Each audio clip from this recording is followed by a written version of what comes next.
My tale is told in George Bernard Shaw's classic, Caesar and Cleopatra. Although, really, it should have been Cleopatra and Caesar, since it is all about me.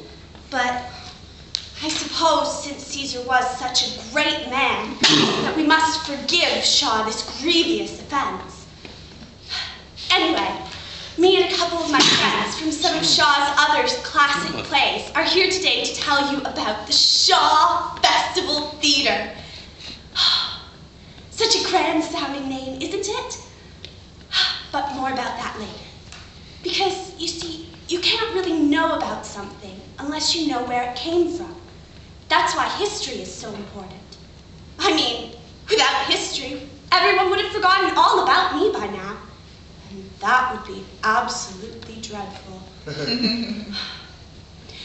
anyway, so I am going to tell you a little bit about the great man who inspired the Festival Theatre, George Bernard Shaw. And he was a great man. Really, when you think about it, I'm the only one that should tell his story. Because, you see, I've known a very great many great men over my short lifetime. So I've become quite adept at recognizing one when I see one. You see, Georgie was a very young man, and he had a great many interests, as all great men do. Much like Caesar when he was young, I imagine. He was interested in art, and music, and politics, and literature.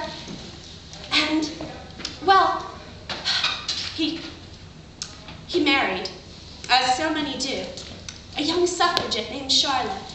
But nobody really cares about her anymore. And he became a theater critic. And as a theater critic, he loved and hated very deeply. And he championed the works of both Ibsen and Wagner. His first play was produced when he was only 36, which is really quite young. Although, by the time Caesar was 36, he was one of the most powerful men in the known world. But not every man can be a Caesar. Well, I suppose George did a great many things over his very long lifetime. He lived to be almost 100.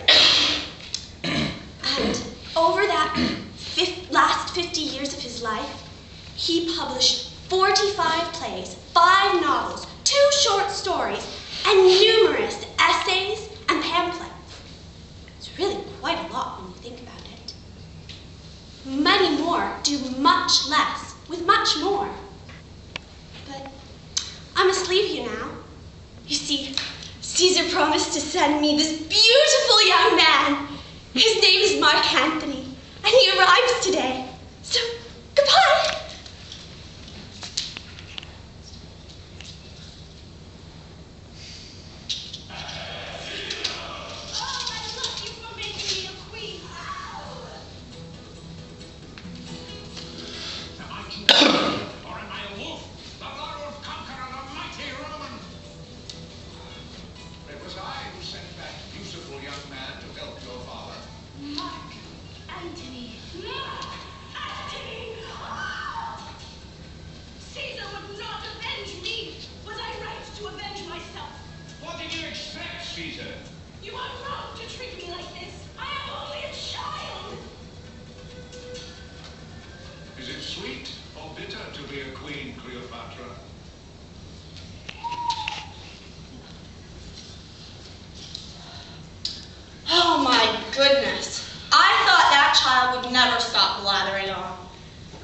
Egypt ever survived her is beyond me.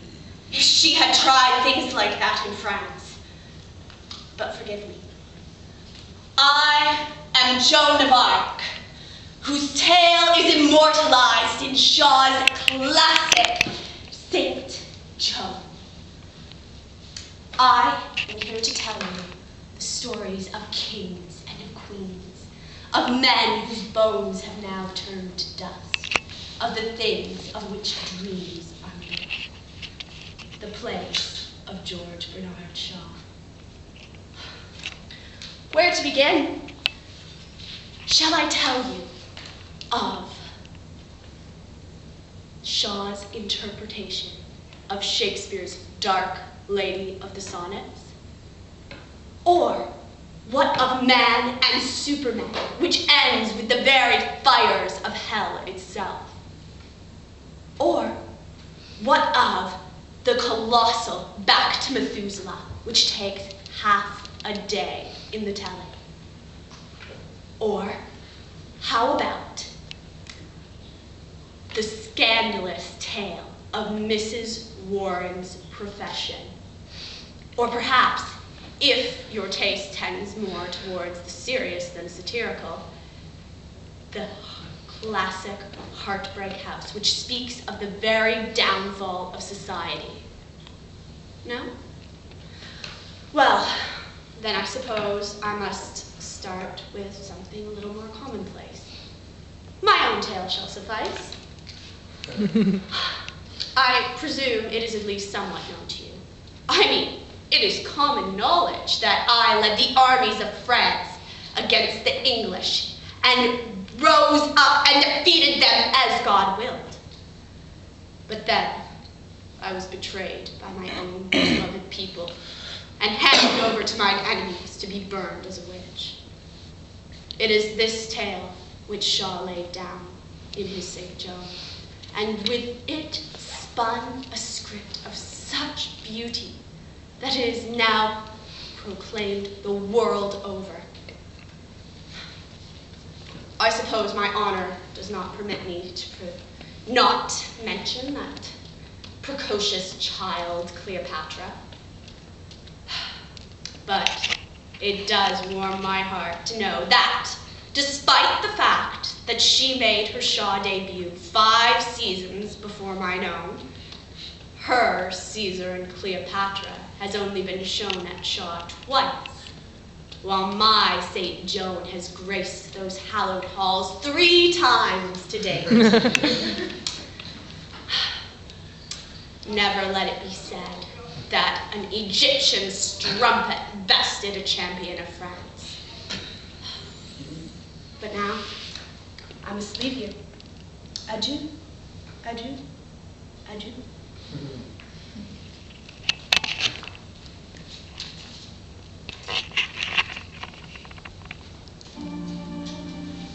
They say under burn 10 heretics. Will you not be warned?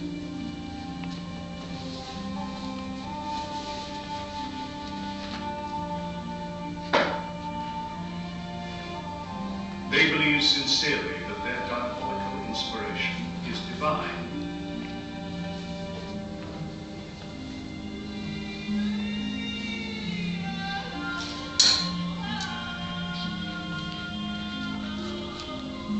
You must be on your guard against your natural compassion.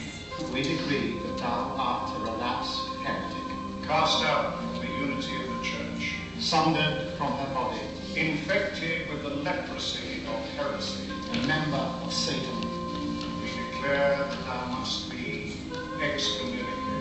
and now we do cast thee out, segregate thee, and abandon thee to the secular power.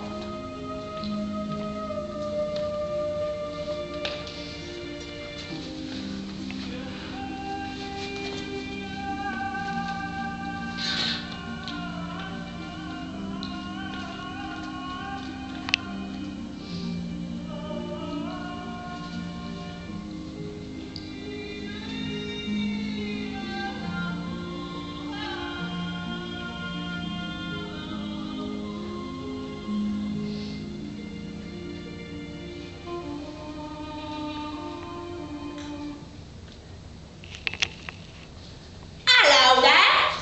I'm Eliza Julia, I am, from Bernard Shaw's It Flying Marion. And I'm here to tell you a bit about the Shaw Festival Theatre. Bet you didn't see that coming, did you?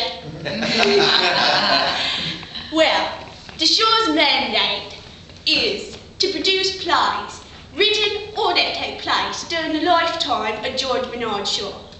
It was started by a man named Brian Downey, a lawyer of all things. In 1962, when he hosted a salute to Shaw in Niagara-on-the-Lake, Ontario. Well, in 1963, they did the first professional production. And a year later, they did the first script not written by Shaw. Within a decade, the number of scripts by his contemporaries equaled his own. And today, they outnumber him 5-1. I think old Georgie boy would be a bit disappointed with those numbers myself. But, who can dwell on that? Not me. Well, in the beginning, the Shaw experienced a huge amount of growth and travelled extensively in Canada and the US. In 1968, the Shaw ticket sales reached 100%. Imagine that! They sold out everything. In 1973, that was a good year too. Guests included Pierre Trudeau, Indira Gandhi, and the Queen of Blooming England herself. My. Anyway, in 1992, with my play Pygmalion, the Shaw hit a new record for ticket sales, 280,000. That was one of 5 times that my play has been produced there. Only Shaw's You Can Never Tell has been done more, and really, who's ever heard of that? Well, you see, today they've got 4 stages, 600 employees, including 65 actors, and a budget of $25 million. For those 65 acting spots, they have auditions across the country every year. All headshots and resumes go past the current artistic director. Plumb lot of paperwork that must be, eh? But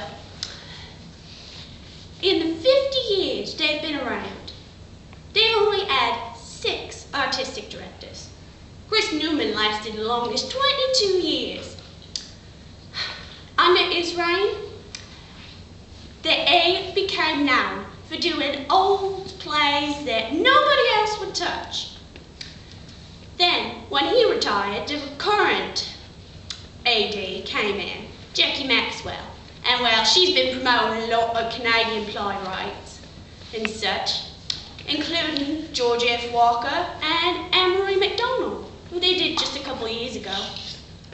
And also, under her reign, they've had a lot of development in the new play development department.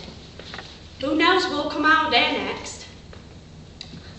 But, you know, the great American theatre critic, John Simon, called the Shaw the best written company in North America. And he never liked anything. So, I suppose it must be something very special, don't you?